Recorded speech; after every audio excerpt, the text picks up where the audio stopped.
Hola, buenos días. Muchas gracias. Les saludamos. Yo soy Anaid Velasco del Centro Mexicano de Derecho Ambiental. Primero que nada, muchas gracias por conectarse, por registrarse a este webinar. Estamos ya a casi mes y medio que terminó la COP25. Esta COP25 en el cual teníamos desde sociedad civil, desde toda, digamos, la sociedad internacional, grandes expectativas. La COP25 tenía como lema tiempo de actuar, el cual viene muy a propósito, derivado de los estudios que hemos tenido. Recordemos el informe del 1.5 del IPCC. Y en ese sentido, bueno, desde AIDA, colegas en América Latina y en SEMDA, hemos considerado que es súper importante hacer un balance sobre lo que sucedió en la COP, porque, como digamos, podríamos tener ya conocimiento, no necesariamente tuvimos los mejores resultados, por el contrario, fueron más bien decepcionantes, y estamos en compañía de grandes expertos que el día de hoy nos darán un balance desde su punto de vista respecto a lo que sucedió en la COP. En ese sentido, quiero primero también hacer rápido un resumen sobre algunos de los temas que se tenían en la COP.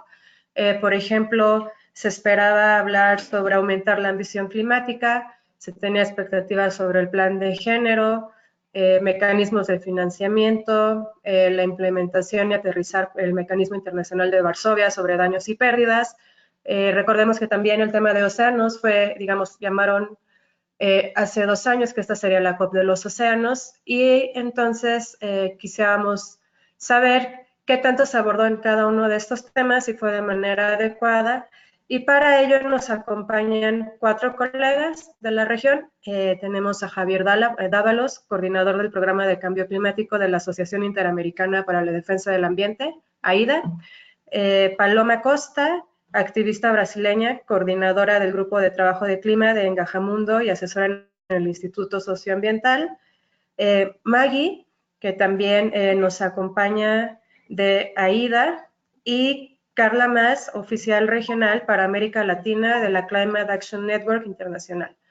Para efectos de hacer más rápida la conexión, voy a cerrar ahora mi webcam y le daremos la palabra al primero de nuestros ponentes, que es Javier Dávalos. Les comento también que al final tendremos una sección de preguntas y respuestas en donde en su pantalla pueden ver de manera, aquí podemos ver en la diapositiva, al final hay una pestaña de preguntas, entonces ustedes escriben su pregunta, dicen a quién va dirigida y entonces estaremos haciendo esta dinámica. Entonces, quisiera empezar con el primer ponente, que es Javier. Javier es ecuatoriano y actualmente coordinador del Programa de Cambio Climático de AIDA. Tiene formación en Relaciones Internacionales, Derechos Humanos, Cooperación Internacional y Ciencias de la Población y el Desarrollo. Cuenta con experiencia en gestión de programas y proyectos relacionados al cambio climático, el derecho ambiental internacional y el desarrollo sostenible en entidades internacionales, nacionales y de la sociedad civil. Buenos días, Javier. Tienes toda la palabra. Muchas gracias, Anaí. Buenos días. Yo voy a dejar solamente mi cámara en estos primeros minutos para saludar, darles la bienvenida a este espacio que organizamos efectivamente AIDA y el Climate Action Network Latinoamérica, CANLA. Estamos muy gustosos de que nos puedan acompañar para hacer esta revisión desde nuestra región, desde Latinoamérica, sobre cuáles han sido los retos, avances y desafíos que se han planteado a partir de la conferencia de las partes, la COP25, que se celebró en la ciudad de Madrid. Entonces, yo estoy muy gustoso de poder compartir con ustedes en este seminario virtual y vamos a hablar de algunos puntos sobre retrocesos y desafíos en la lucha por el clima en esta primera presentación que está a mi cargo. Y a continuación vamos a hablar de puntos que tal vez nos dan un poco más de esperanza y un poco más de perspectiva en lo que se viene durante este año 2020. Entonces yo voy a quitar en este momento la cámara y les voy a contar brevemente que AIDA es la Asociación Interamericana para la Defensa del Ambiente. Es una organización sin fines de lucro de carácter regional que utiliza el derecho y la ciencia para proteger el ambiente y las comunidades en América Latina. La próxima, por favor. AIDA tiene organizaciones participantes en 10 países de la región y la perspectiva de nuestro trabajo es, como les mencionaba, de carácter regional. Sigamos.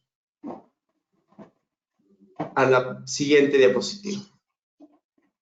Muy bien, entonces, en este contexto, vamos a utilizar los primeros 15 minutos de este seminario virtual para analizar cuáles han sido algunos de los retrocesos y desafíos en la lucha por el clima a partir de lo resuelto o no resuelto en la COP25.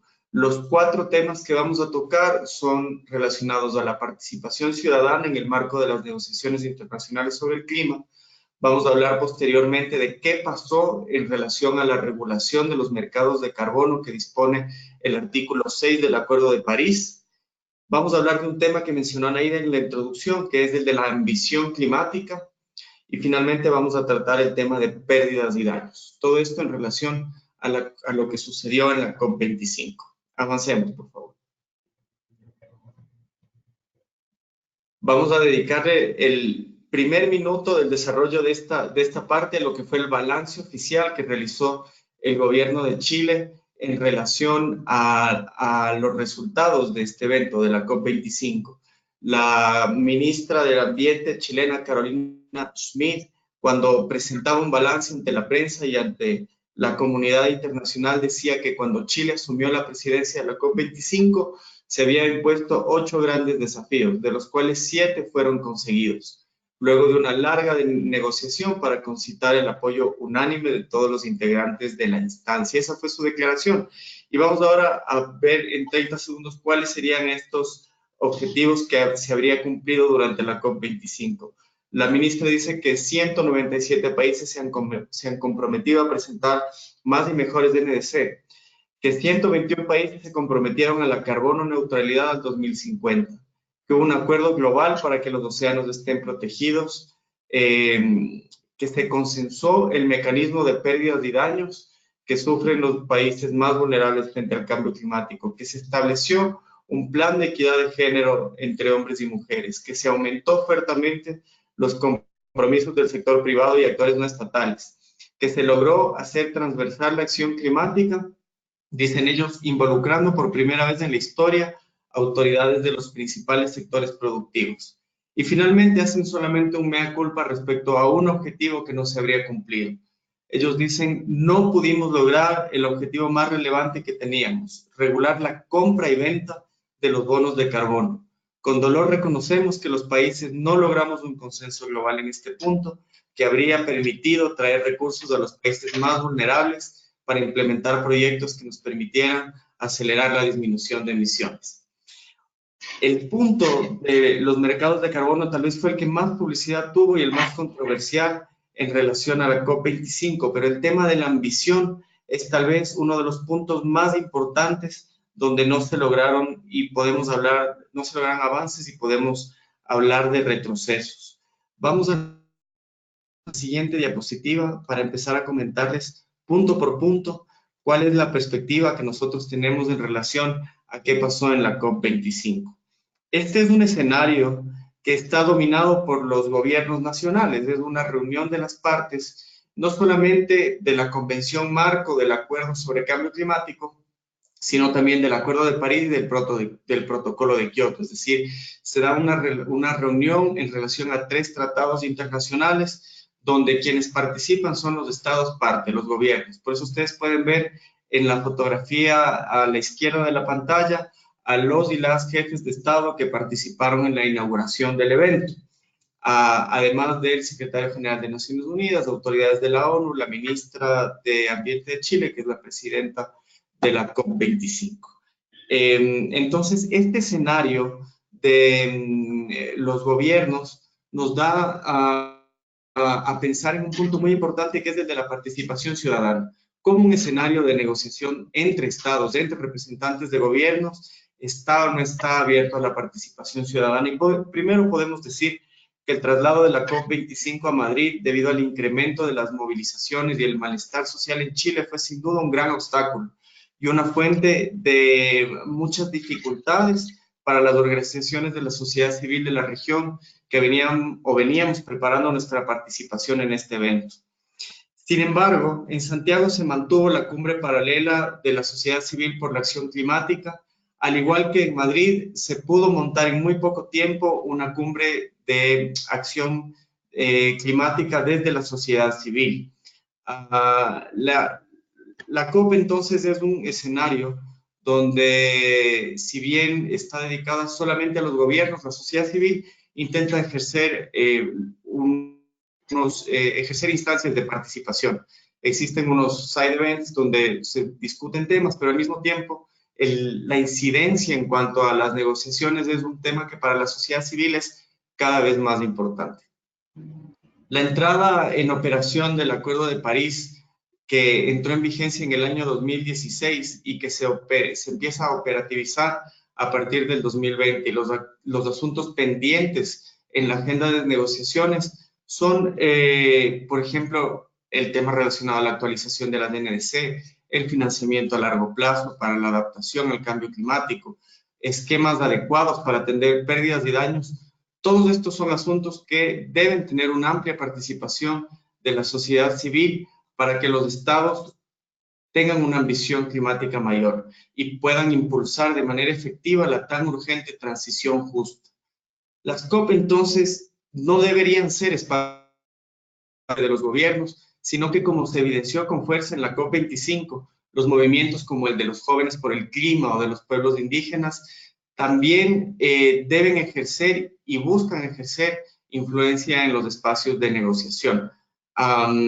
Y esto refleja que las COP se deberían ir convirtiendo en una comunidad multiactor, en un espacio de polinización entre la gente que quiere frenar el cambio climático y los gobiernos que todavía no se atreven a dar los pasos que son necesarios para salir de la práctica de business as usual y que además se sientan presionados para pasar a estos procesos de transición justa. En Madrid, la dimensión social de la agenda climática ha tenido por primera vez un papel protagonista. Ha habido durante estos 25 años de reuniones de la Conferencia de las Partes, procesos de participación. Existe la posibilidad de que las organizaciones acudan como observadores acreditados al espacio oficial de negociaciones. Sin embargo, en esta COP, y como ustedes pueden ver en la foto de la derecha, se sintió más que nunca la participación de los movimientos, tanto de la sociedad civil como movimientos de los jóvenes por el clima, que han irrumpido durante el último año con una fuerza impresionante, y por supuesto el movimiento indígena que ha estado presente durante mucho tiempo, llamando la atención sobre la necesidad de otro tipo de desarrollos. La foto que ustedes ven a mano izquierda, a su mano derecha, refleja las protestas que se llevaron adelante el mediodía del 11 de diciembre en el espacio oficial de la COP, cuando alrededor de 200 personas manifestaron de manera pacífica su inconformidad con los pocos avances que se estaba teniendo en relación a la negociación, no solamente del artículo 6, sino la falta de ambición climática que estaban demostrando los estados y los países que son los principales emisores de gases de efecto invernadero. Estas personas realizaban una manifestación pacífica y yo personalmente pude ser testigo de cómo en una maniobra de seguridad fueron rodeadas por personal de seguridad de la COP y fueron expulsadas del evento. Esto incluso afectó a muchas de las instancias que venían llevando adelante varias organizaciones. Uno de los side events que había propuesto AIDA sobre la problemática del carbón y las emisiones que se producen por la explotación y la quema del carbón para generación de energía eléctrica se vieron afectados, porque varias de las personas que iban a participar en estos eventos o salieron en esta expulsión que llevó adelante la seguridad del evento, o se quedaron fuera y no pudieron ingresar. Pues esa fue la orden a partir de este momento confuso de manifestación y de reacción de la organización del evento. ¿Esto qué nos evidencia? Digamos, de alguna manera sabemos que la participación en los asuntos ambientales y de derechos humanos, de justicia climática, es fundamental. La sociedad civil está ahí para inspirar el cambio y para presionar al cambio a partir de unas nuevas propuestas innovadoras, de cambios en los modelos de desarrollo de los países. Así que esto nos evidencia de alguna manera la necesidad de transformar el espacio de las COP. Quiero terminar esta primera parte en relación a la participación poniendo esto sobre la mira. Es un espacio que cada vez siente más la presión de la sociedad civil, los estados reconocen la existencia de otro tipo de actores que ya pueden ingresar a los espacios oficiales, están, como les decía, las empresas, las ciudades, algunas organizaciones no gubernamentales, representantes de movimientos sociales, de los trabajadores. Existen varios grupos que agrupan a todas estas personas que logran participar de la COP, y cada vez el espacio se debe ir abriendo y debe ir acogiendo a más y más participación. Vamos a pasar al siguiente punto, que está relacionado a las dificultades y controversias en relación al artículo 6. Los países, y no voy a abordar mucho este tema porque una de nuestras colegas lo va a tratar al final de la presentación también. Los mercados de carbono es tal vez del punto del Acuerdo de París el único que todavía no ha logrado una reglamentación, es decir, no han sido definidos los procedimientos a través de los cuales se va a llevar adelante estos mercados de carbono que se establecen en el artículo 6, que contiene 3 mecanismos de lo que se define en el Acuerdo de París como cooperación voluntaria para facilitar el cumplimiento de las metas de reducciones planteadas por los países. 2 de estos mecanismos estarían basados en mercados de carbono y uno de ellos en mecanismos fuera del mercado. Hablaríamos más bien de cooperación internacional. Como ustedes saben, la meta del Acuerdo de París es que las emisiones se reduzcan y que no sobrepasemos la meta del 1.5 grados o como máximo los 2 grados centígrados respecto a niveles preindustriales. Y estas son unas metas en donde los países se emplazaron a trabajar en un diseño de mecanismos de mercado que les permita llegar a cumplirlas, no solamente con las contribuciones nacionalmente determinadas, las NDC, que es el mecanismo de planificación que cada país tiene para establecer su acción climática, sino que pueda haber esta especie de cooperación voluntaria, como se la denomina en el Acuerdo de París. Entonces, una de las metas más importantes de la COP25 era trabajar en el diseño de mecanismos de mercado que eviten, por ejemplo, la doble contabilidad y que sirva para llegar a la meta de ambición del Acuerdo de París, garantizando la integridad ambiental del sistema. Hubo 3 trabas que yo quisiera mencionar brevemente para no concretar la reglamentación en relación a los mercados de carbono. Y en primer lugar es que es imprescindible la necesaria referencia a los derechos humanos en la definición del mecanismo de mercados de carbono.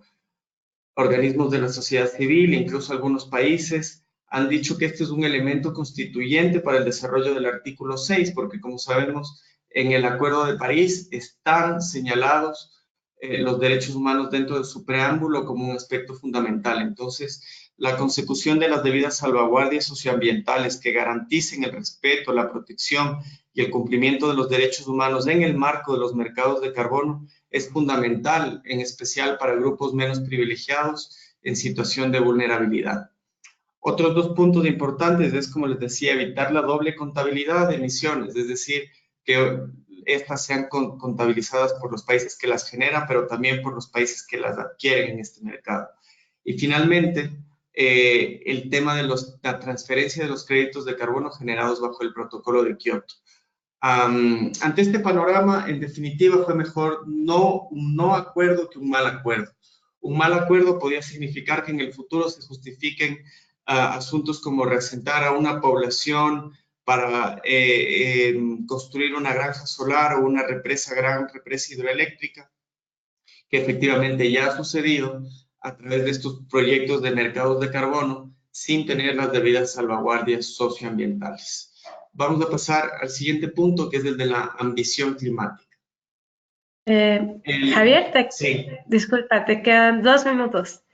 Perfecto, vamos a tratar este punto Gracias. en un minuto y vamos a tratar el tema de pérdidas y daños en otro.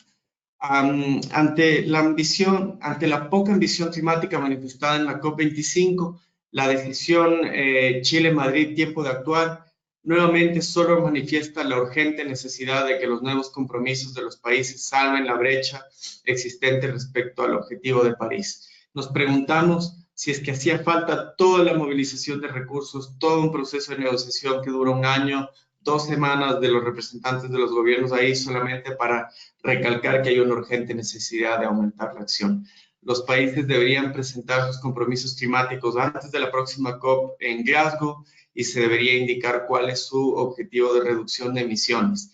Este es el poco o escaso resultado que se consiguió en relación a la ambición climática. No ha habido hasta ahora ninguna manifestación concreta de aumento de la ambición, simplemente promesas y este manifiesto de urgencia que hace la decisión Chile-Madrid, tiempo de actuar.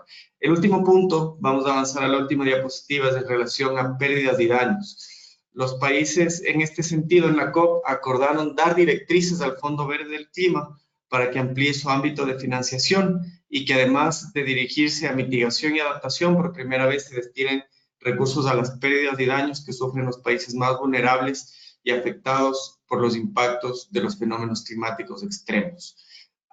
Esto se refiere a la revisión del mecanismo de Varsovia sobre pérdidas y daños que se estableció ya desde el año 2012 y en esta COP25 se tuvo un avance interesante en ese sentido, pero digamos, todavía hay retos en relación a que los países no son capaces de reconocer de manera explícita el vínculo que existe entre la vulneración de derechos y las afectaciones de comunidades por los efectos del cambio climático y cómo se debería resarcir a estos países en virtud del principio de responsabilidades comunes pero diferenciadas. En la fotografía que ustedes ven a la izquierda, y con eso quiero cerrar, de la mayor esperanza que nos deja esta COP es justamente la participación del movimiento de jóvenes. Hicieron muchas manifestaciones pacíficas, llamaron mucho la atención de quienes estuvimos ahí y esperamos que este espacio sea cada vez más copado por las personas que están formando parte del movimiento de Jóvenes por el Clima o Fridays for Future.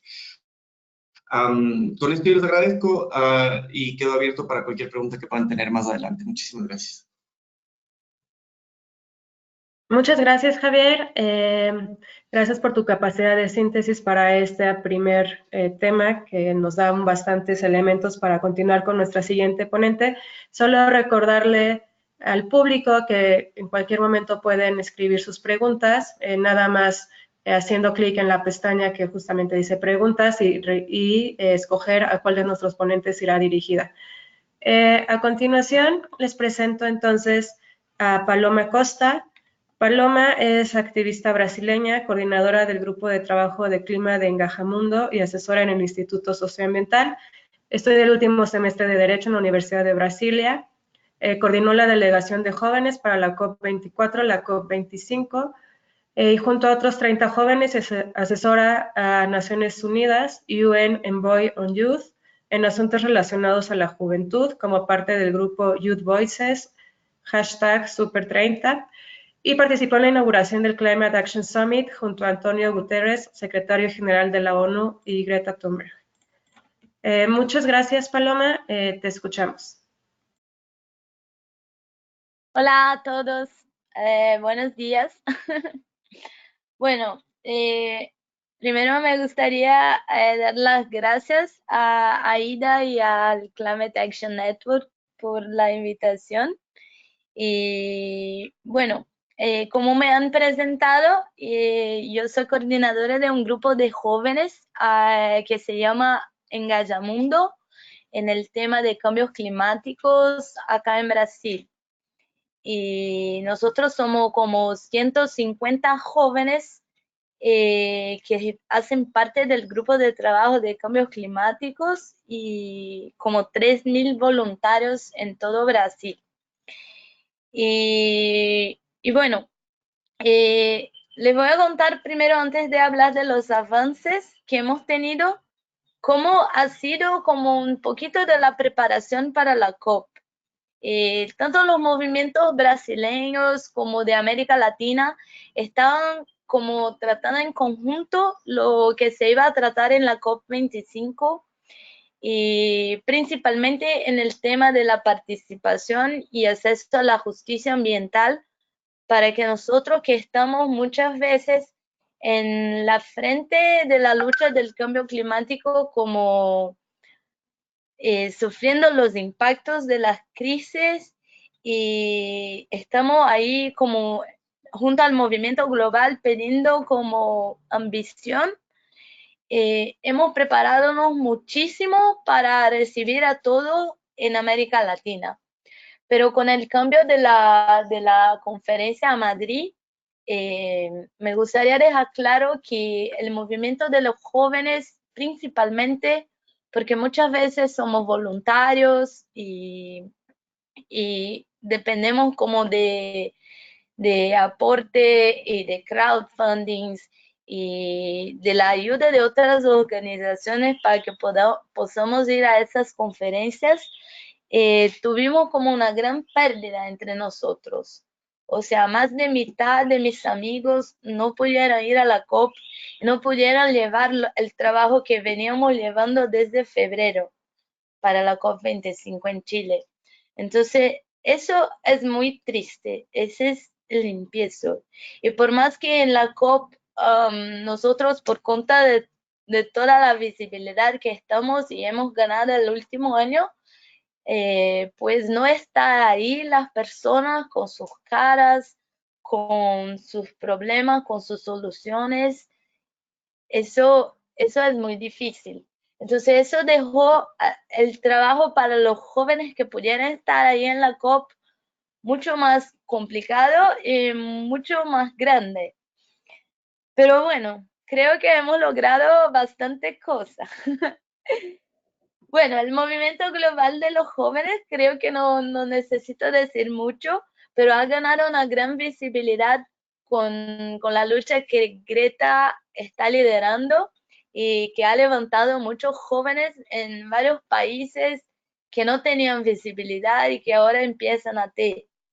Y claro, hemos visto la última noticia de mi amiga de Vanessa que ha sido cortada de la foto en que apareció en las noticias como con Greta y otras activistas, pero Vanessa, que es de Uganda, que es negra, que es mujer, no estuvo en la foto.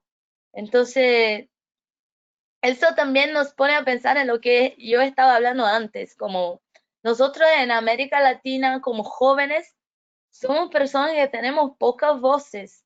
Con el movimiento de los jóvenes empezó a avanzar. Nosotros en América Latina fuimos como los poquísimos que no tuvieran como espacio junto a sus gobiernos, junto a los tomadores de decisión, para poder llevar lo que estábamos haciendo y lo que estábamos liderando. Por ejemplo, yo acá en Brasil, en la última Climate Week, junto a mi grupo, hicimos todo un programa en educación climática. Y desde octubre estamos intentando como reuniones y llevar nuestro programa al ministro de Educación, al ministro del Medio Ambiente acá en Brasil. Y ellos una vez nos recibieron y nos dijeron que no era posible como inserir nuestra forma de educar y el tema del cambio climático en la educación brasileña porque ya estaba todo listo, ya tenían los planes de educación y que ahora no era posible. Y eso como no solo en Brasil, he conversado con mis amigos en Argentina, en Chile, que está ahí en el proceso de la constituyente y en estas discusiones igual no puede llevar sus temas adelante porque no tenemos visibilidad. Aún somos tratados muchas veces y principalmente en países que vienen del sur global como crianzas, que no tienen nada que aportar y que no tienen nada que decir. Y bueno, pero hemos sí ganado visibilidad. Eso no se puede como discutir.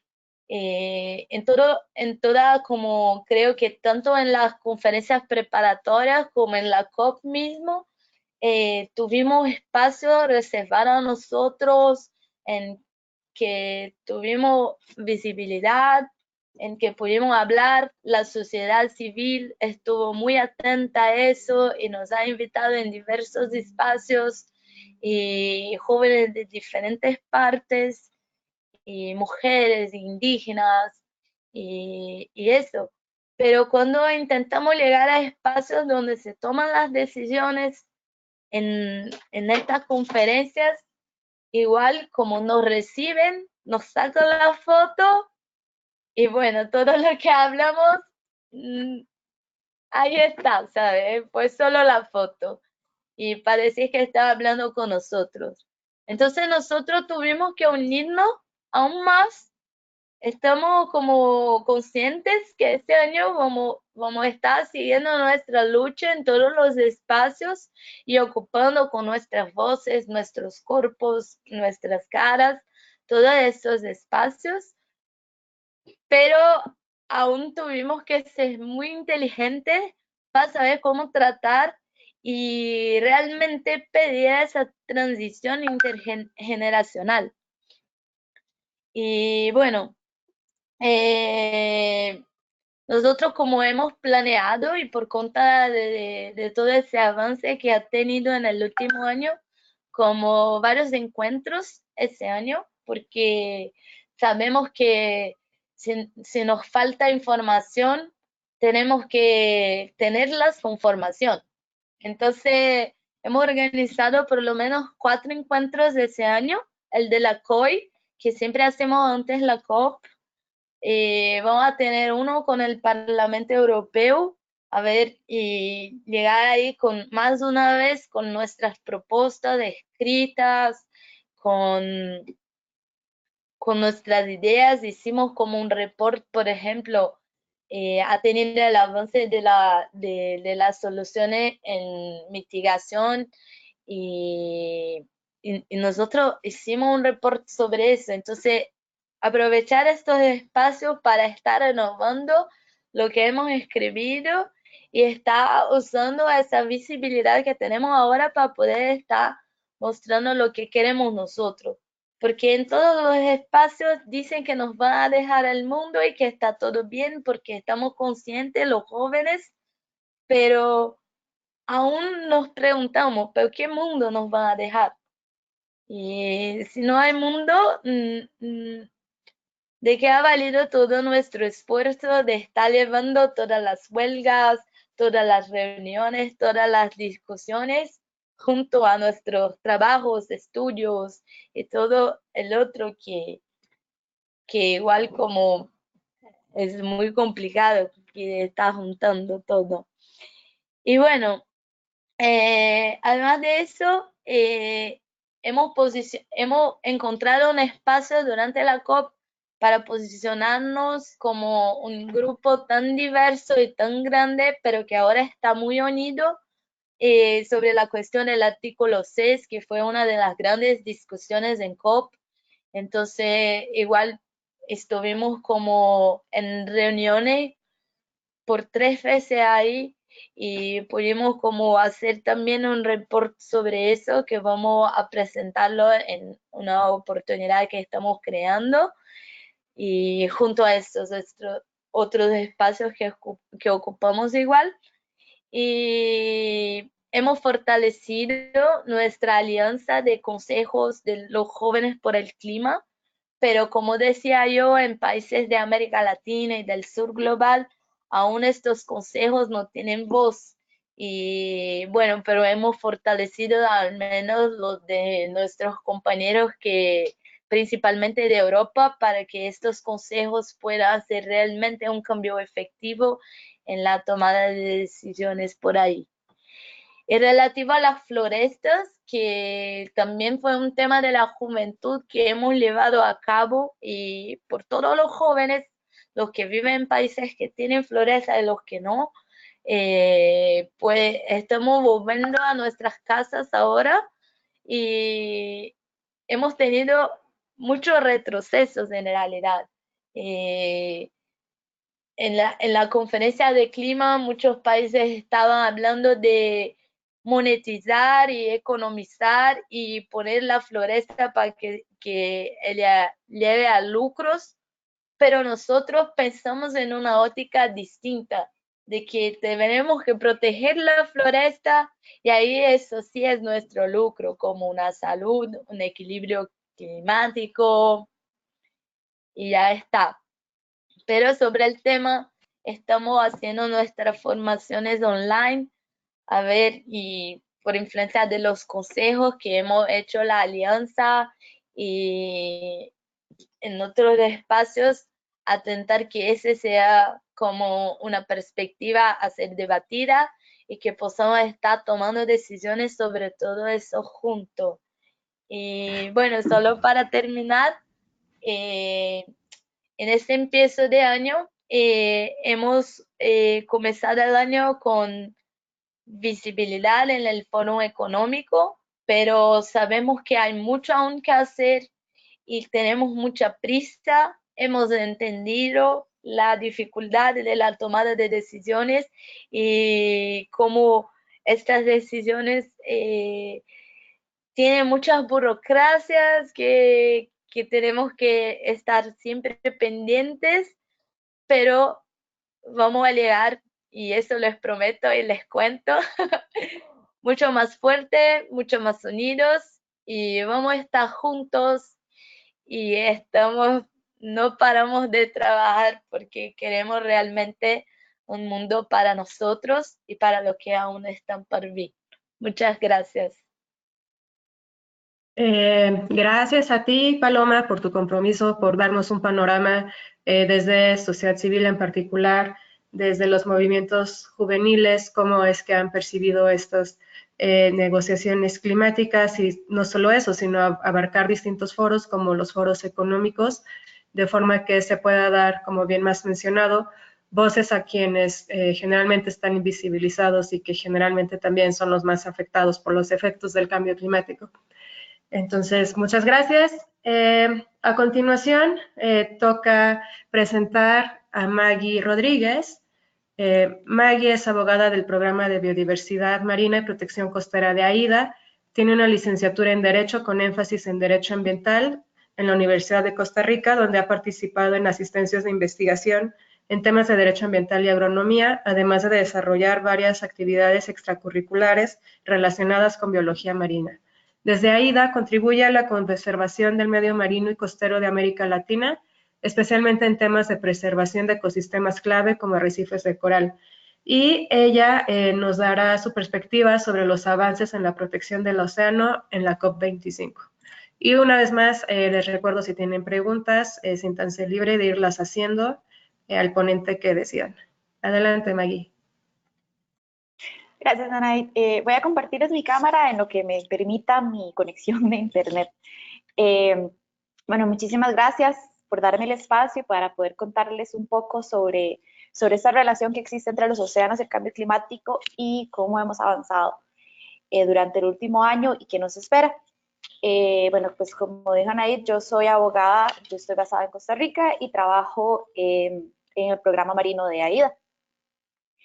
Pues bueno, para empezar, el océano es el ecosistema más grande que tenemos en el planeta, cubre 2/3 partes de la superficie del planeta, pero para nosotros es casi tan inexplorado como el espacio.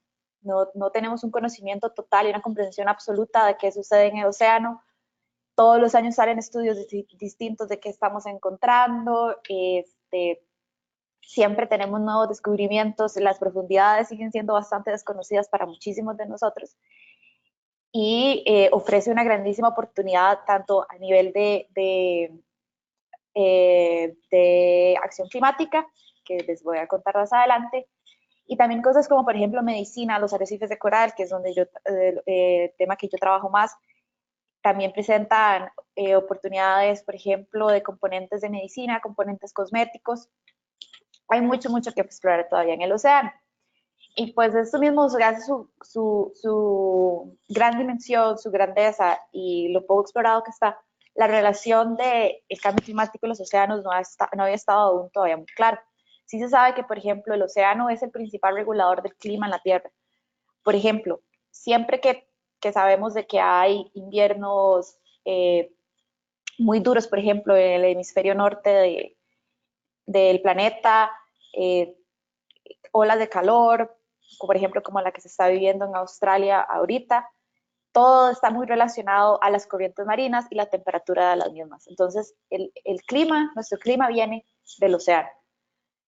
Y pues este clima se ha visto muy, muy afectado por el impacto que hemos tenido en cuanto al cambio climático.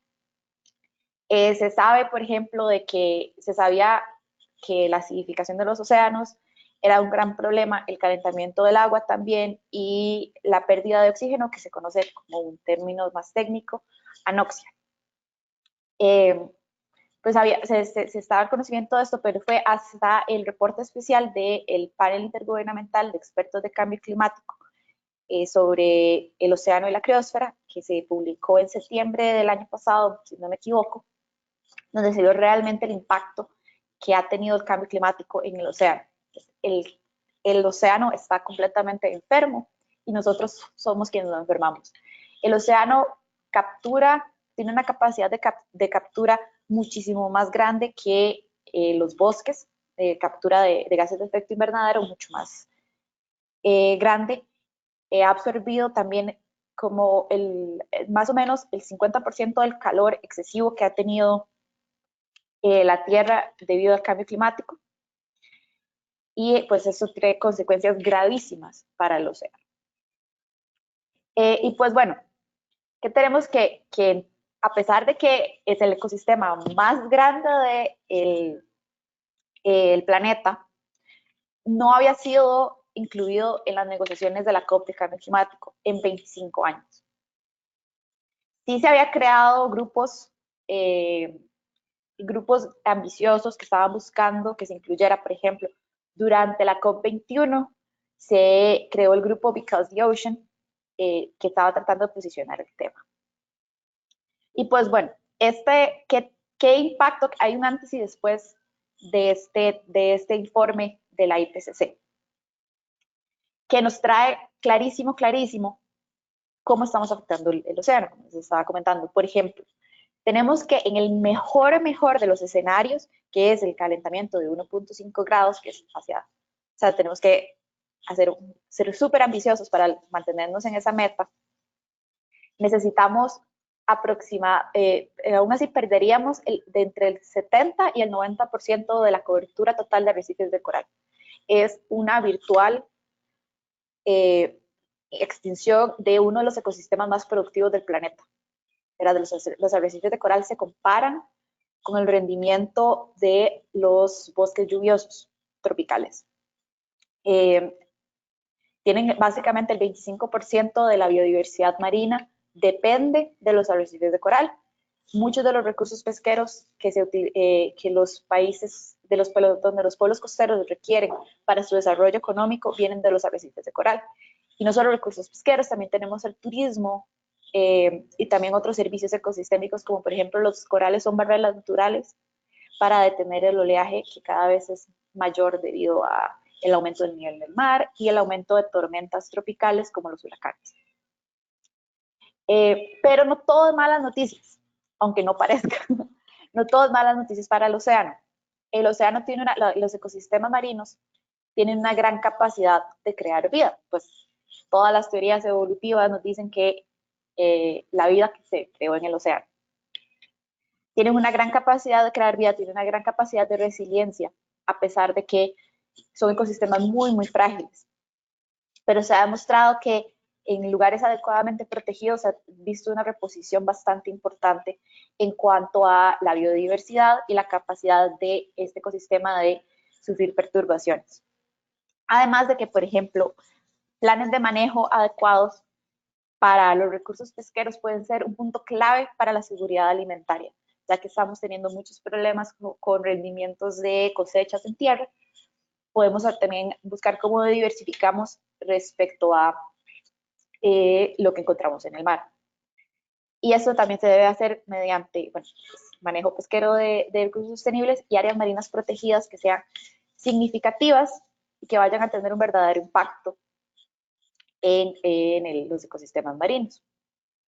Y pues bueno, ya entrando más en materia en cuanto a las negociaciones de las COPs, pues este año, durante la pre-COP en Costa Rica, yo estuve los 3 días en el Salón Marino, donde se hicieron eventos paralelos, se dio un espacio enorme a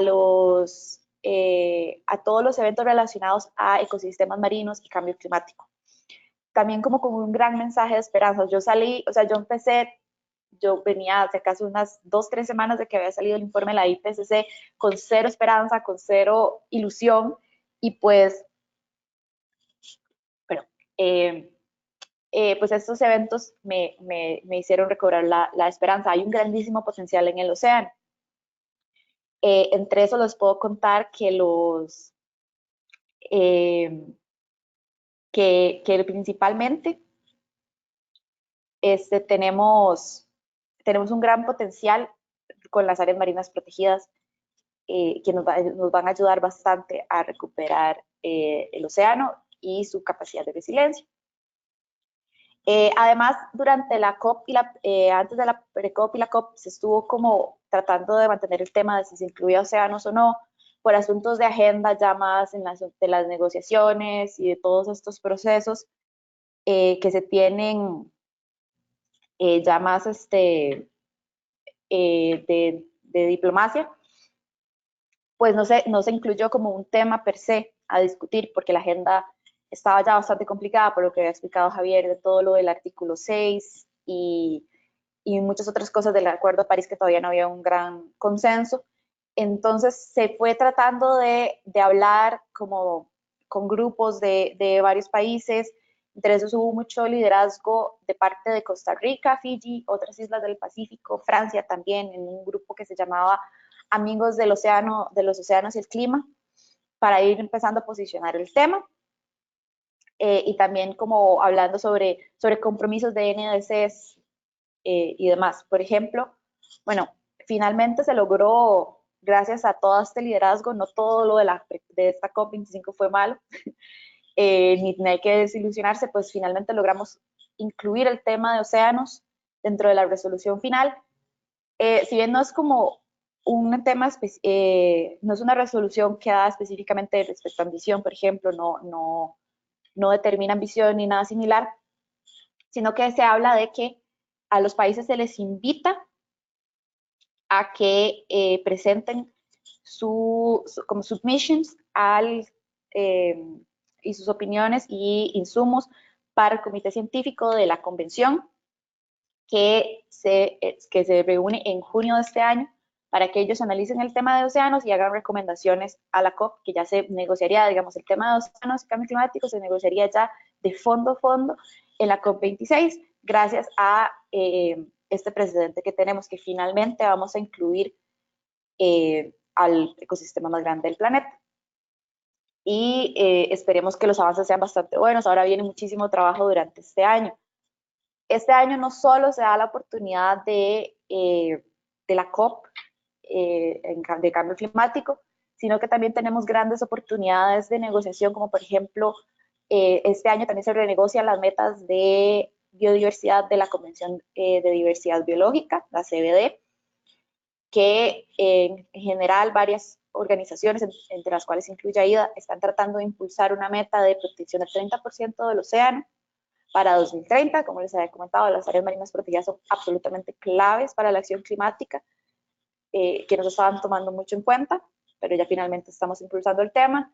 También tenemos el Tratado de áreas fuera de la jurisdicción nacional, o sea, el Tratado de Alta Mar, tiene su última conferencia intergubernamental ahora en marzo, y se busca también incluir el tema de cambio climático como un componente importante, que para que la COP en adelante, la COP del Tratado de Alta Mar, tome decisiones sobre adaptación y mitigación de cambio climático. Y además tenemos que 39 países se comprometieron a incluir el océano dentro de sus NDCs.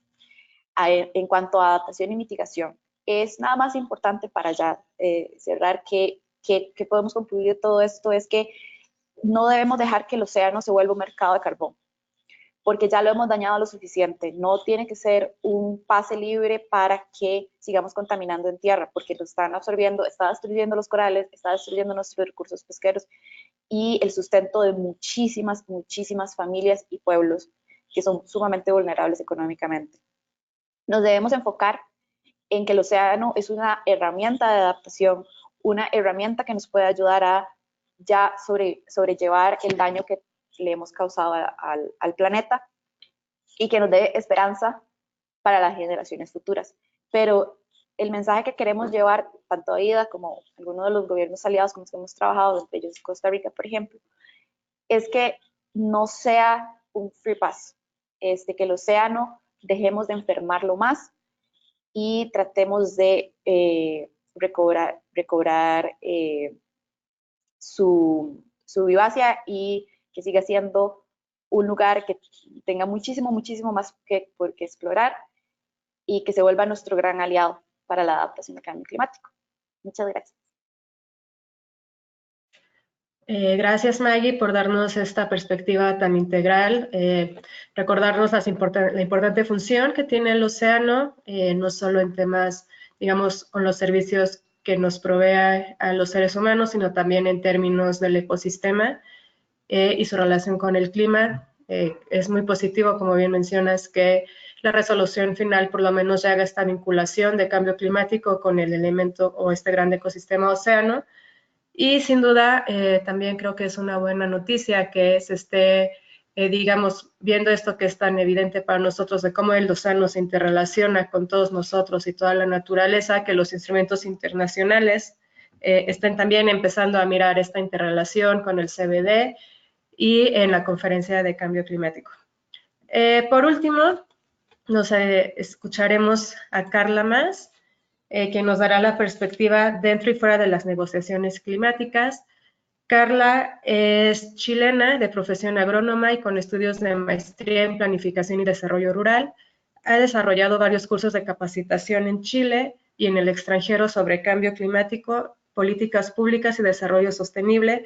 Lideró la iniciativa El Árbol sobre comunicación estratégica e incidencia pública en The Global Call for Climate Action y actualmente es oficial regional para América Latina de Climate Action Network International, CAN. Es investigadora asociada en cambio climático en el Centro Transdisciplinario de Estudios Ambientales de la Universidad Austral de Chile.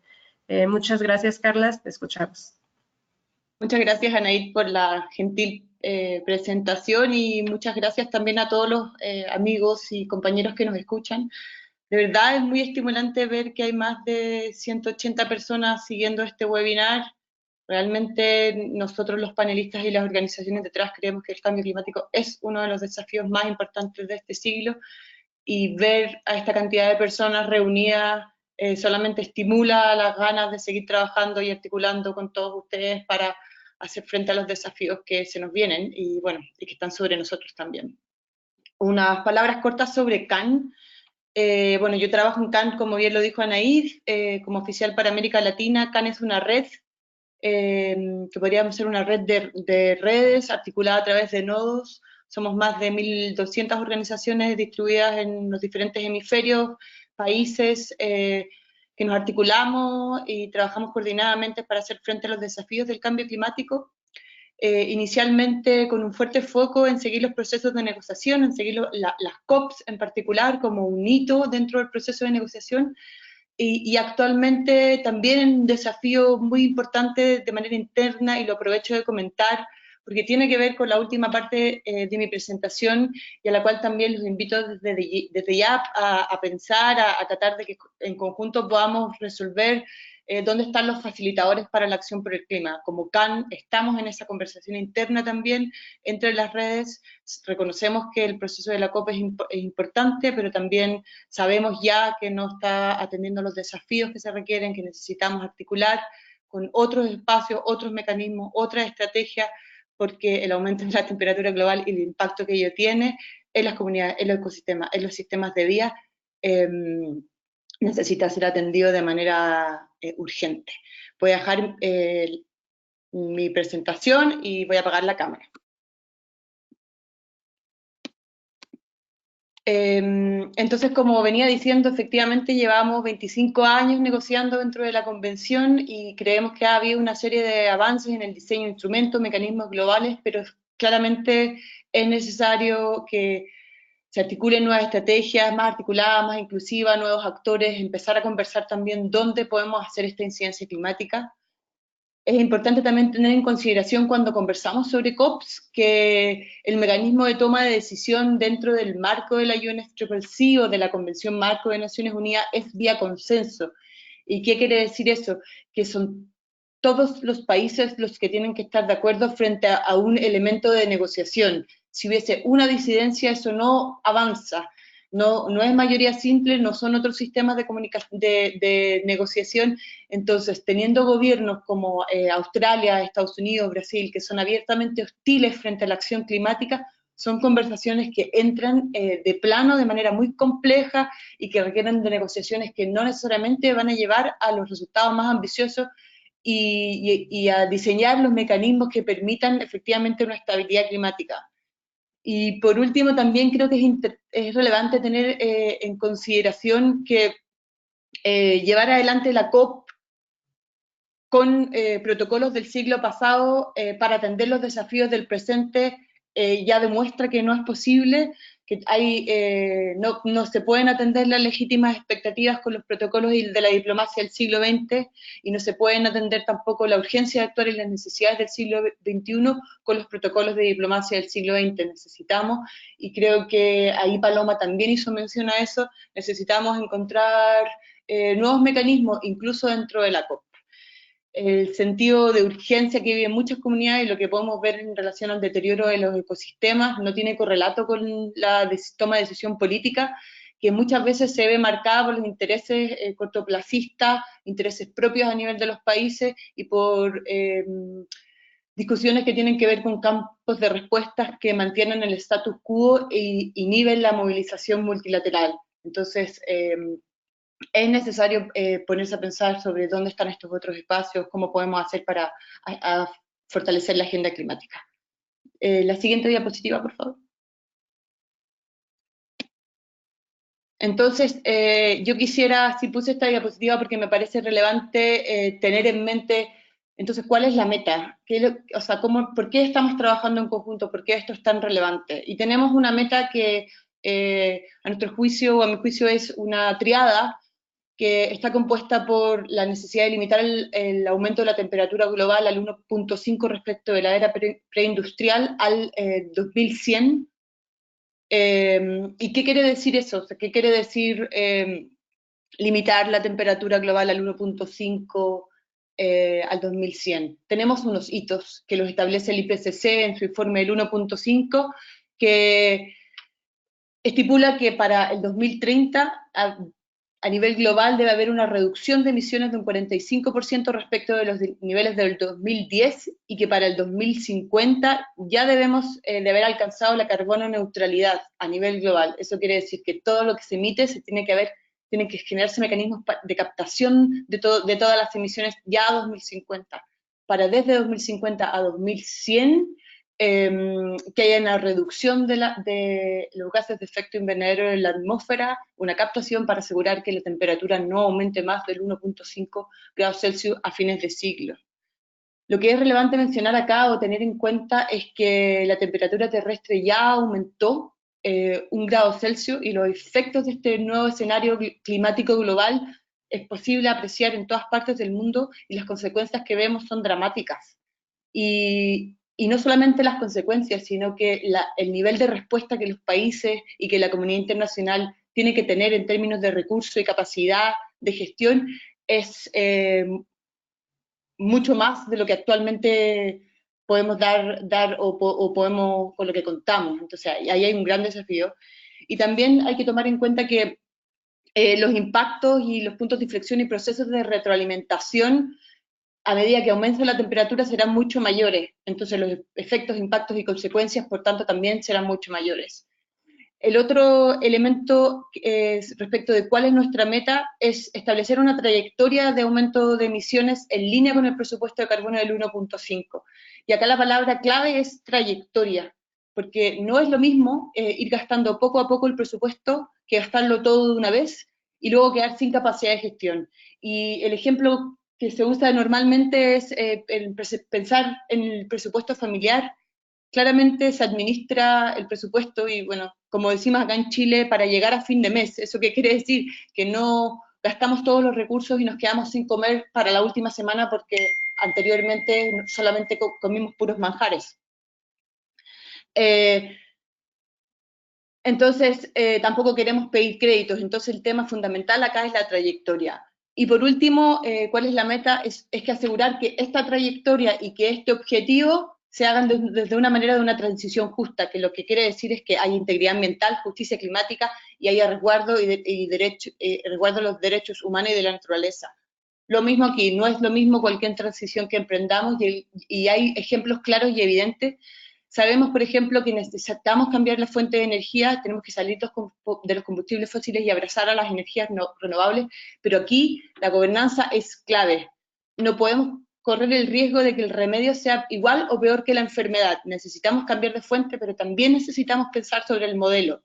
Luego, si no, seguiremos viendo la toma de decisiones arbitrarias sobre terrenos de comunidades indígenas en el nombre del desarrollo sostenible y con consecuencias ambientales y sociales elevadas, una gran concentración del poder. Entonces, la transición tiene que ser una transición justa, que involucre a los actores de los territorios, que haya una gobernanza compartida. Entonces, dicho esto, la siguiente, por favor. Tenemos claro cuáles son las metas, entonces, ¿qué nos entregan las negociaciones? Y esa es una pregunta que es interesante porque las negociaciones nos entregan los espacios, los mecanismos, nos ayudan a entender cómo las podemos cumplir. Y en particular, los países decidieron organizarse bajo la Convención de Cambio Climático y de una manera muy sucinta y ojalá ilustrativa, quise identificar tres aspectos que nos entregan estos espacios, y uno tiene que ver con el marco general multilateral, que en este caso el instrumento que tenemos es el Acuerdo de París, que obviamente es un acuerdo perfectible, pero nos entrega la senda. También hay un marco general que tiene que ver con justicia y equidad intergubernamental al reconocerse que los países tienen responsabilidades y capacidades diferenciadas. Luego también las negociaciones nos han entregado los NDC como los instrumentos para aplicar a nivel nacional, y qué es lo que contamos ahora.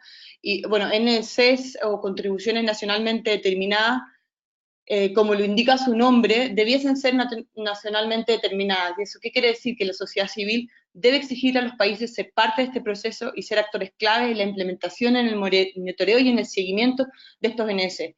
Las movilizaciones, las revueltas que hemos visto últimamente en los países de la región nos dejan claro que los esquemas políticos de este periodo, de esta nueva década y ojalá este nuevo siglo, son con el pueblo y para beneficio del pueblo.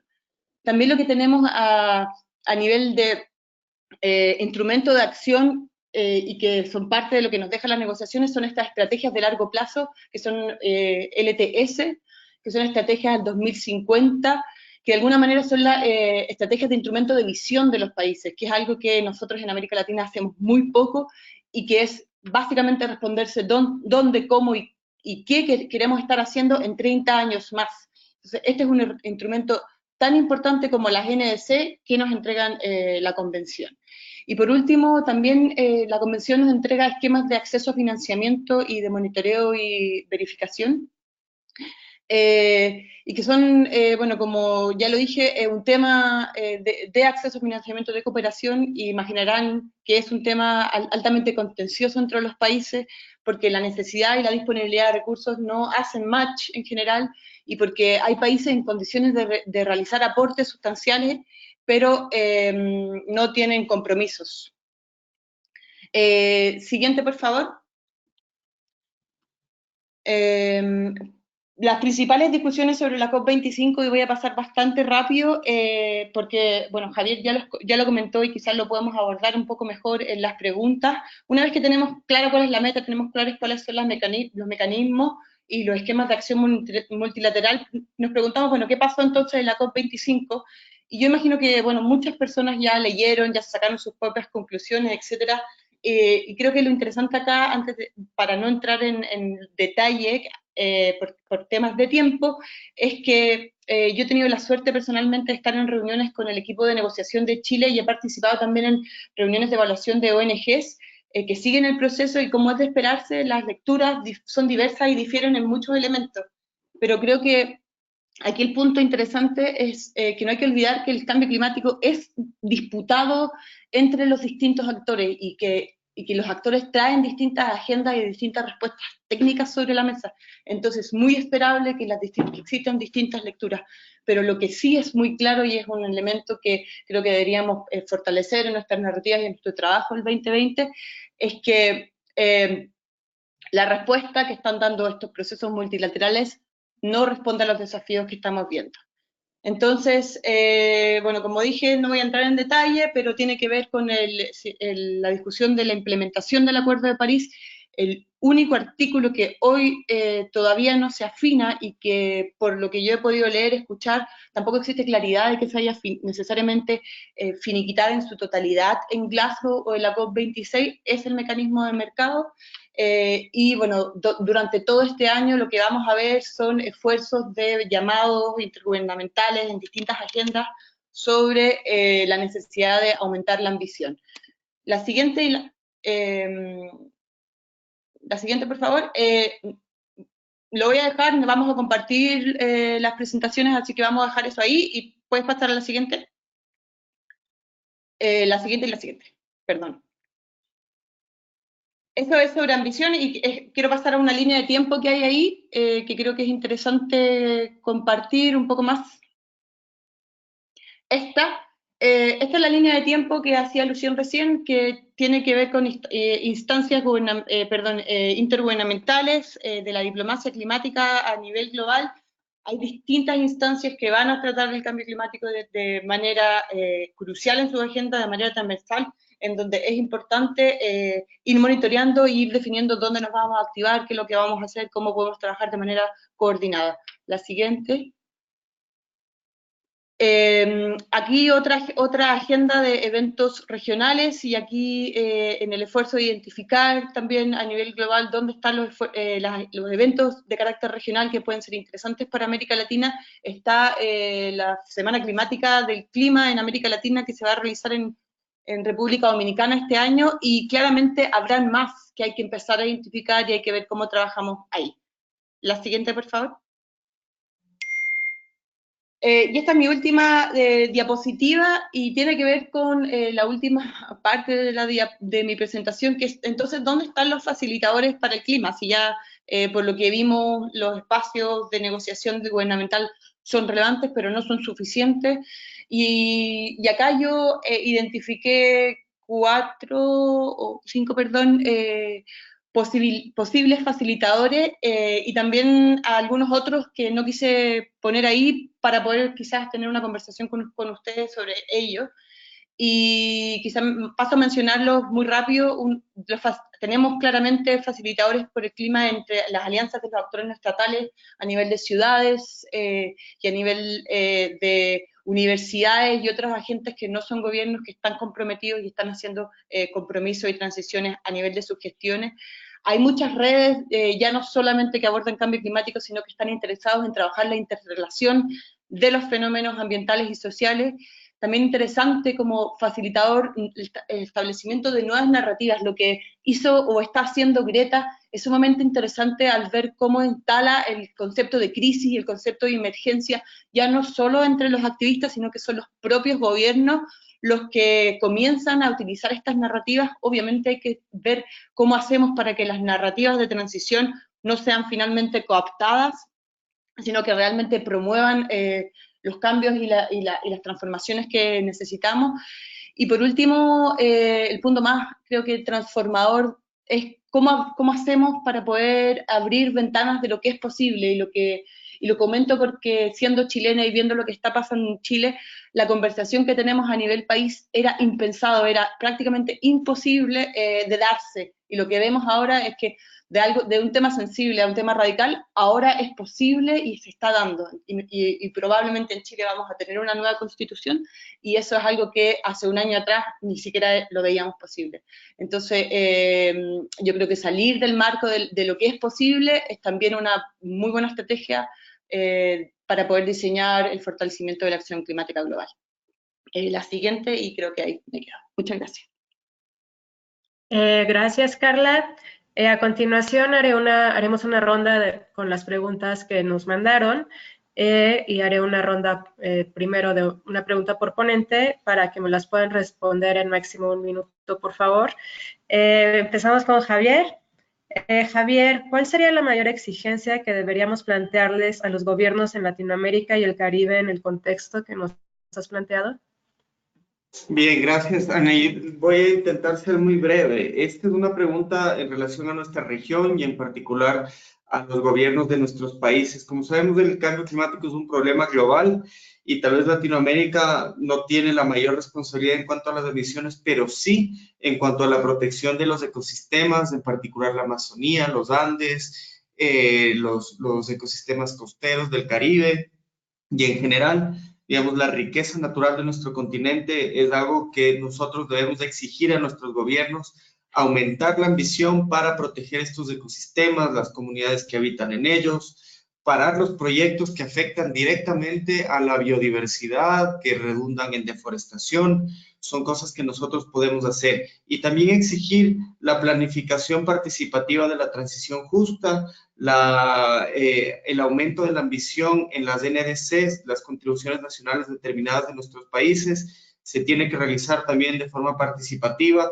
y con enfoque de derechos humanos. Esto va a redundar en atender los reclamos sociales que surgieron y que han estado presentes desde hace mucho tiempo, pero con mayor fuerza en la última parte del año pasado y que todavía se mantienen, ¿no? Creo que esas son las principales exigencias hacia nuestros gobiernos en la actualidad. Muchas gracias. Paloma, ¿cómo podemos fortalecer la capacidad de presión social de los movimientos ciudadanos? Vale, perdón.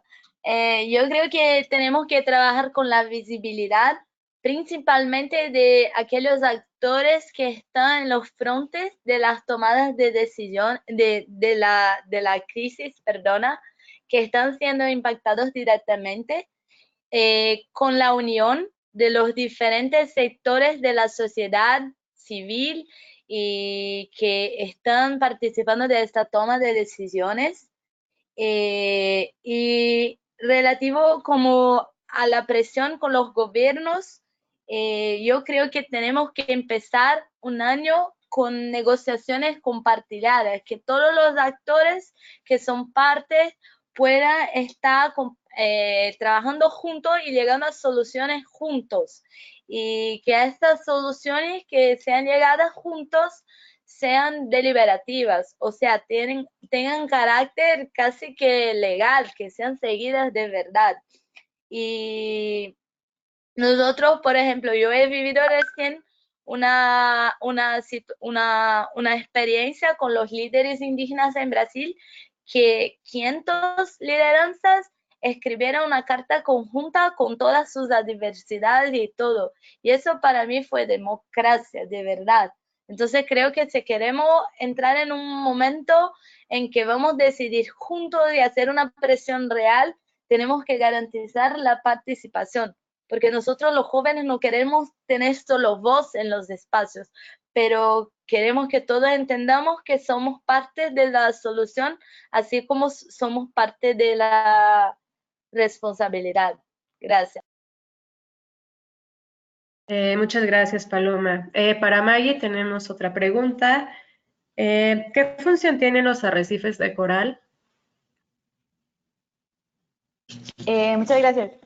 Es difícil resumirlo a 1 minuto, pero básicamente los arrecifes de coral, como les había mencionado durante mi exposición, pues son el ecosistema marino más productivo.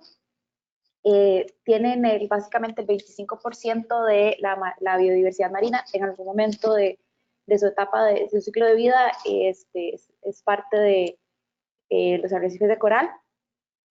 Son como un punto caliente para la producción pesquera. Hay una grandísima variedad de peces comerciales, también otros peces que han empezado a ser comerciales dado los bajos rendimientos de otras especies.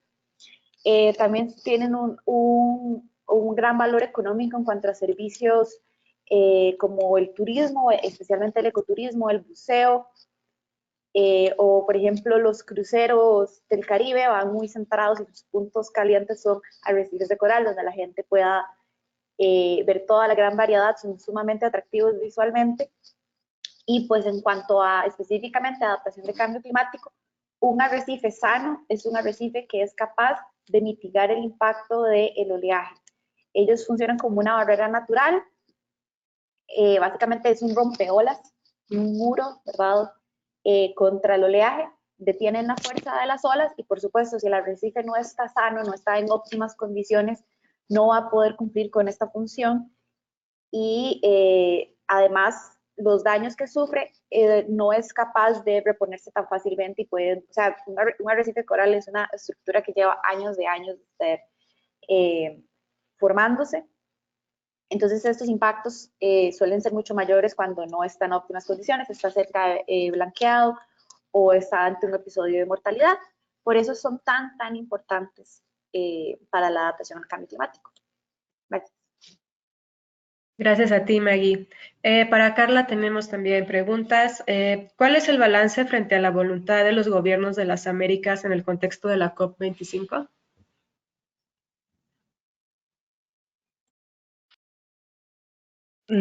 Buena pregunta. Yo creo que es complejo hacer un balance en la medida de que los gobiernos de la región han, de alguna manera, y en particular en esta COP, abandonado los grupos de negociación regional. Habían grupos, bueno, existe un grupo de negociación que se llama GRULAC, pero que no opera como tal, y los países mayoritariamente unen y hacen alianzas con otros actores. Entonces México, mucho con Suiza, por ejemplo. Bueno, Brasil es un actor de manera independiente, siempre lo ha sido. Hay varios países que le llaman, comillas, progresistas dentro de la COP, que negocian dentro del ILAC, pero casualmente para esta COP, ILAC, como Chile es parte de ILAC, y Chile llevaba la presidencia, ILAC no tuvo mayor preponderancia, etc.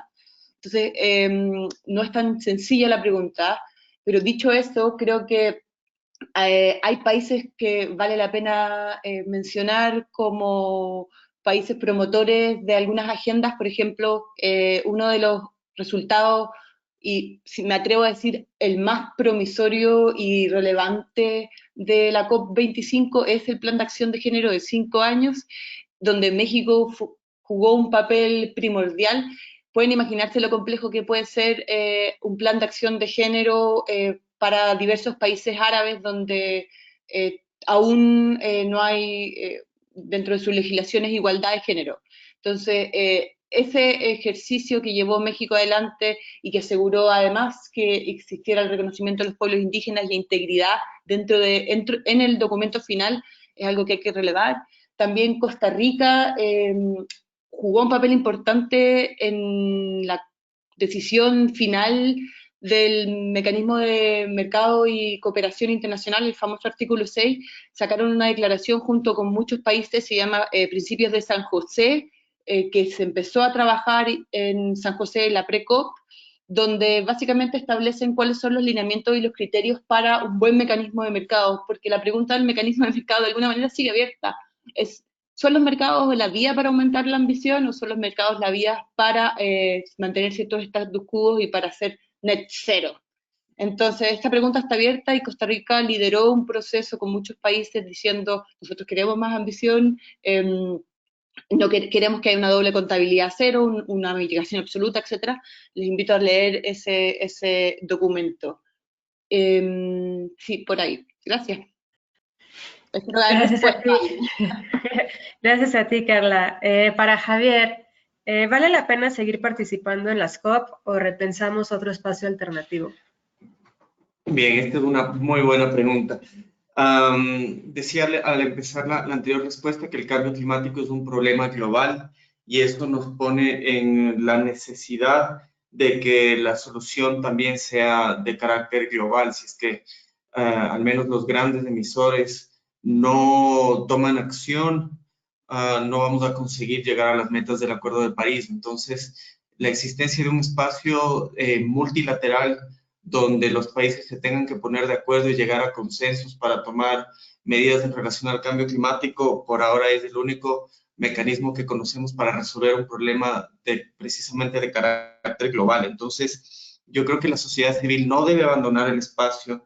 Me parece que participar en las COPs a veces puede llegar a ser frustrante o decepcionante, pero creo que mientras, como Carla decía, los países se agrupan para negociar y para ser más fuertes, la sociedad civil también puede hacer lo mismo, empezar a generar más conexiones con los gobiernos de las ciudades, por ejemplo, que son más cercanos a las problemáticas como las del aire contaminado en las ciudades, que tienen mucho que ver con el cambio climático y que no muchas veces esto se pone de manifiesto. Si es que la sociedad civil se agrupa más, puede llegar a tener más incidencia en relación a los espacios oficiales de negociación en la COP. Entonces, son importantes otros espacios, el litigio climático, las campañas, la educación, pero creo que no tenemos que dejar de presionar desde todas las diversidades y llevando las necesidades locales a estos espacios de negociación global.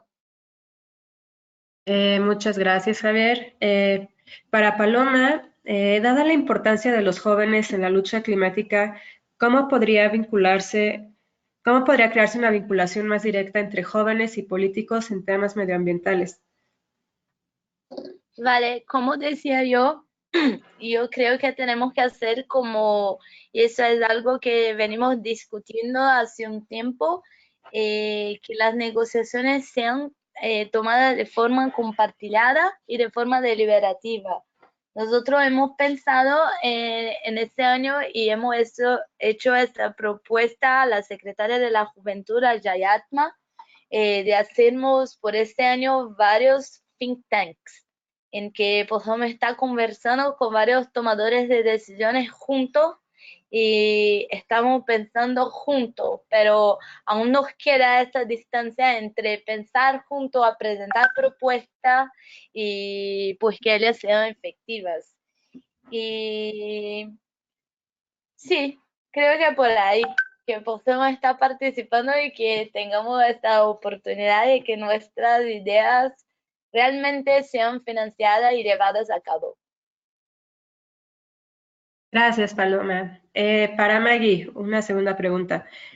¿Qué medidas de océanos te gustaría ver en la CNDC de los países y qué tipos de acciones pueden ayudar a las poblaciones vulnerables en zonas costeras? Claro, gracias.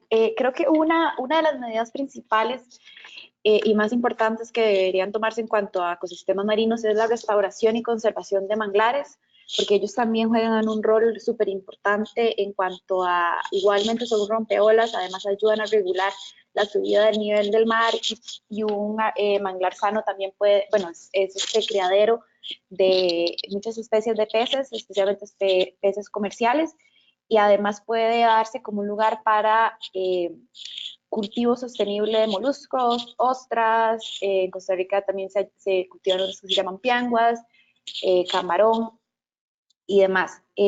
También, pues, por supuesto, muchas áreas marinas protegidas, que no puedo insistir más en esto, pero sí, muchas áreas marinas protegidas, compromiso también a mejorar, por ejemplo, los monitoreos de ecosistemas como los arrecifes de coral para iniciar con medidas de restauración, que puede ser el cultivo de corales, o existen también otras medidas que se están desarrollando, como la reproducción sexual de corales en laboratorios, que pueden llegar a aumentar la resiliencia de corales. Entonces, que los países se comprometan a promover todo esto que puede ser súper importante para la adaptación al cambio climático.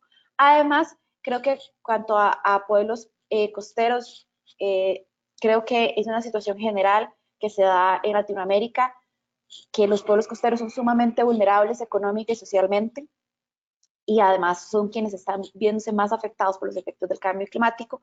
Creo que, bueno, el solo por ejemplo, mantener manglares sanos ya les da una ventaja bastante grande en cuanto a adaptación, pero también crear una red de economía azul. La economía azul es un aprovechamiento sostenible de los recursos marinos, entonces tenemos que favorecimiento de pesca artesanal que crea mayores y mejores empleos, capacitación sobre cultivo sostenible de moluscos, por ejemplo, como lo mencionaban, manglares, además variación de los oficios, para que se lleve una mayor variedad en cuanto al acceso a la educación, para mejorar la educación, para que ellos también puedan ir movilizando toda esta economía que va a depender del mar.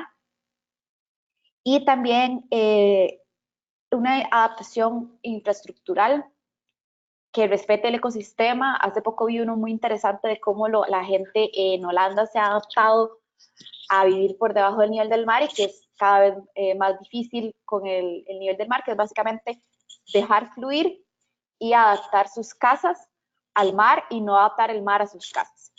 Entonces creo que hay mucho por hacer, el panorama es bastante alentador y aprovechar todas esas oportunidades que todavía tenemos tiempo de actuar. Sí, muchas gracias, Maggie. Por último, pregunta para Carla. ¿Cuál debe ser el mecanismo para que las NDC sean más realistas y se puedan cumplir? ¿Y cómo se puede obligar a que los gobiernos involucren a más actores en el desarrollo de las ND nacionales? Por ejemplo, en Ecuador el proceso es centralizado y deja de lado a muchos actores. Muchas gracias por las preguntas súper buenas y al callo, ambas dos.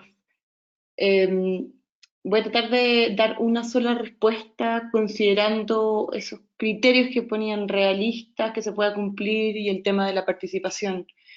Yo creo que lo que vimos antes del acuerdo, de la firma del Acuerdo de París, o sea, durante el 2015, fueron ejercicios básicamente gubernamentales, donde se presentaron planes de acción nacional o NDCs, básicamente de un ejercicio interno. Hoy ya hay unas directrices bastante más claras sobre qué es lo que tiene que contener un NDC y hay un proceso también establecido para la actualización. Es de esperarse incluso que los gobiernos presenten actualizaciones de sus NDC durante este año. Entonces, dicho eso, hoy el proceso requiere de ser un proceso participativo donde las organizaciones de la sociedad civil, si se encuentran, por ejemplo, como el caso de Ecuador, como con elevadas restricciones de participación, yo creo que una propuesta interesante sería hacer un ejercicio de sociedad civil y compartir ese ejercicio y ver cómo eso incide dentro del proceso de gobierno. Si los gobiernos no tienen los mecanismos de participación, yo creo que hay que crearlos y es la propia sociedad civil la que está de alguna manera llamada a generar esos espacios y abrir esos espacios y a generar su propia ANS. ¿Qué forma tiene la ANS, por ejemplo, para la sociedad civil en Ecuador? Y sobre cómo hacemos las NDC más realistas, yo cuando leo varias NDC lo que veo es un objetivo de mitigación, por ejemplo, reducir 30% de las emisiones al 2025 respecto de los niveles del 2007. Pero ¿cómo traducimos eso? O sea, ¿qué quiere decir eso? Y yo creo que una forma de traducir aquello para que efectivamente sea realista es trabajar un poco más vinculado a los distintos sectores que contribuyen a las emisiones de gases de efecto invernadero, sector transporte, por ejemplo, sector energía, sector industria. ¿Cuál es el aporte de esos sectores? ¿Cuánto tienen que disminuir esos sectores? Porque esa disminución que se compromete el gobierno tiene que distribuirse entre los distintos sectores emisores del país. Entonces, para ser más realistas, deben estar los sectores considerados y ojalá, vinculado un poco a la idea anterior, que los distintos actores que forman parte de un sector puedan estar sentados en la mesa para trazar esa transición, porque, bueno, la transición y la trayectoria son importantes. Y en términos de adaptación, yo creo que para la adaptación definitivamente son las organizaciones y las comunidades de base las que están llamados a ser un actor clave. Y para cumplir las NDC, solo para cerrar, es que hay distintas maneras. Por ejemplo, en Chile hoy se está discutiendo la ley de cambio climático, donde la NDC forma parte de la ley, entonces se transforma en ley de Estado. O sea, ahí tenemos procesos legislativos. Pero también yo creo que la presión social y la participación y el poner en agenda pública y política el tema también exige y promueve el cumplimiento de los compromisos gubernamentales. Muchas gracias. Muchas gracias a ustedes, gracias a todo el público que estuvo en este webinar, muy interesante. Estaremos compartiendo todas las presentaciones con las personas que se registraron, con los datos de contacto de nuestros ponentes, porque sin duda estamos conscientes que este tema nos da para mucho y podrán tener, en caso de ser de su interés, pues tener una comunicación más directa con todos ellos. Una vez más también agradecer a los ponentes por ajustarse a los tiempos. Disculpen si los interrumpí. Y bueno, estaremos sin duda pendientes de cómo se desarrollan las negociaciones este año en todos los distintos foros y espacios que nos compartieron, con los retos que también ya conocemos. Muchas gracias a todos y tengan un buen día. Muchas gracias, buena tarde a todos o buen día. Chao, chao.